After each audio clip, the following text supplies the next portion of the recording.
Now we're going to do some cat-cows in the chair. Now this is a really good way of just starting to work into the spine, but also this is actually really good for lymphedema and for the lymphatic system, because you're going to really work into the belly and into the chest as you're breathing in. So we're going to begin to bring our hands, you can either hold on to the seat of the chair or you can hold on to the back of the chair. So as you breathe in, you're going to roll the shoulders away from the ears, breathe into the belly and into the chest. If you wish, you can look up, but only if that's okay with the knee. And then as you exhale, slide the hands down the legs, onto the knees, chin into the chest and stretch into the spine. So you can begin to do that in your own way. As you come up, the breath's going to come into the belly and into the chest. Again, as you breathe in, and then as you exhale, the chest's going to fall, belly is going to be squeezed back in towards the spine. So just do 2 or 3 more of those. So your cat-cow. So you're arching and then coming in to your cat. So one more, holding on, breathing in, and then gently exhaling. Hands staying on the knees. Again, chin to the chest and just really squeeze that navel in towards the spine. Nice stretch in the back. Now come back to a neutral position. Make sure that you're seated upright here. Now we're going to come into a lateral stretch. Now I want you to be really gentle with this, obviously if you've got any problems with your shoulders from radiotherapy. So as you breathe in, you're going to raise the left arm up towards the ceiling. Now just for balance, if you bring your right hand towards your left thigh, it'll stop you from falling over. So just gently going to lean over towards the right, taking that as far as is comfortable for you. Making sure that you can breathe as you're in this. Slowly ease yourself back to the center. Release that hand down, ready to come on to the right side. So again, the right arm's going to begin to raise. Do make sure that there's still a space between your arm and your ear and the shoulders away from the ear. Cross that arm over, that left arm to the right thigh just for balance. Take a deep breath in. And again, exhale over towards the side. So there's a beautiful lateral stretch. We're stretching, especially if you have got any sentinel node biopsy scars, do just make sure you're careful with that. Again, breathe back to the center, slowly release that back down.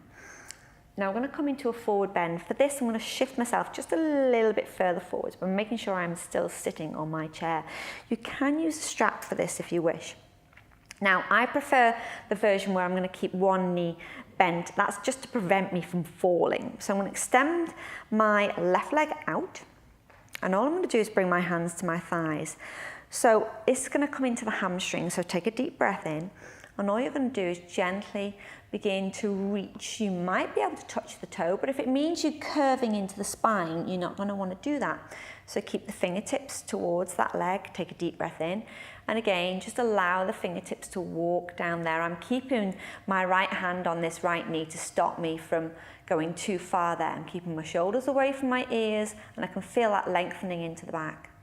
And I'm gently going to come back to the center, bringing the foot back down, ready to come onto the other side. So extending out my right leg. So my left hand is on my left knee, taking a deep breath in, and exhale again, keeping this long spine. And I stop before I get to the point where my leg might want to start shaking, so I know I haven't gone too far. And then with each exhalation, I can allow myself just to come a little bit deeper, so I'm not going into it too far. And I'm using the hand on this knee to stop me from collapsing into the spine again. And then gently, carefully easing myself back to the center, bringing the knees again, so they're about hips width apart.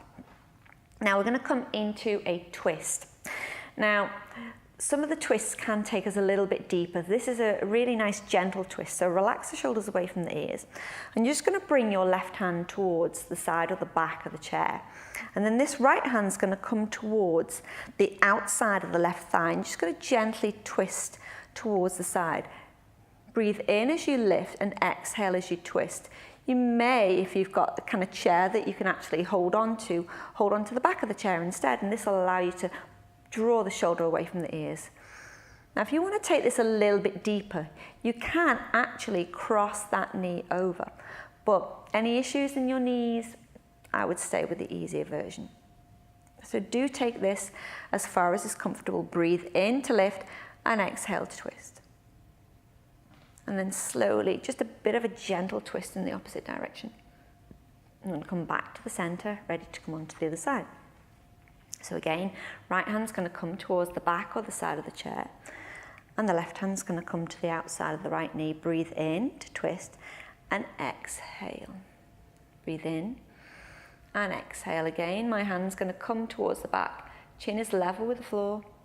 And again, if you want to take it deeper, you can cross that knee that you're twisting towards over. But if that feels too much, bring it back down. Breathe in as you lift and exhale as you twist, shoulders away from the ears. And then when you're ready, you're going to gently come back to the center.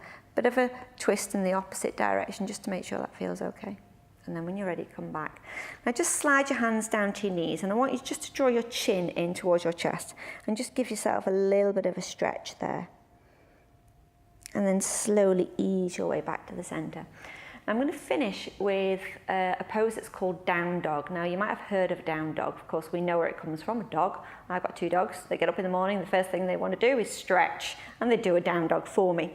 Now this can still be done with a chair. You get the same stretch in the back and you're not having to put all of that weight onto your hands. So I'm going to come towards the back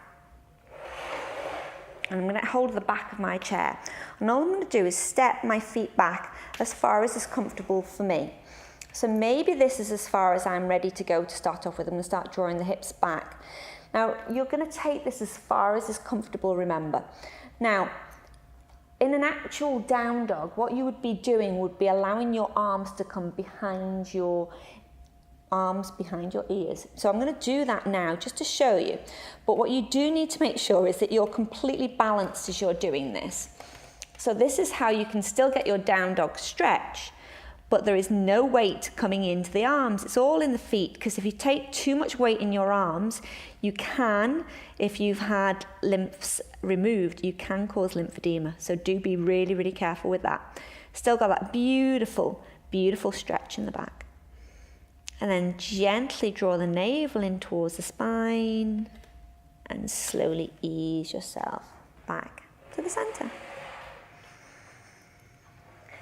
And again, you've got to finish with a Shavasana in a chair, any relaxing position that is right for you. Just make sure that you can sit upright, hands can be rested on the knees. Sometimes I like to just let the backs of my hands rest so the palms are facing up, relax the shoulders away from the ears, chin, allow it to be level with the floor. And then I can just spend a few moments here making sure that my feet are grounded and that I feel comfortable here. And then I still then get my relaxation at the end.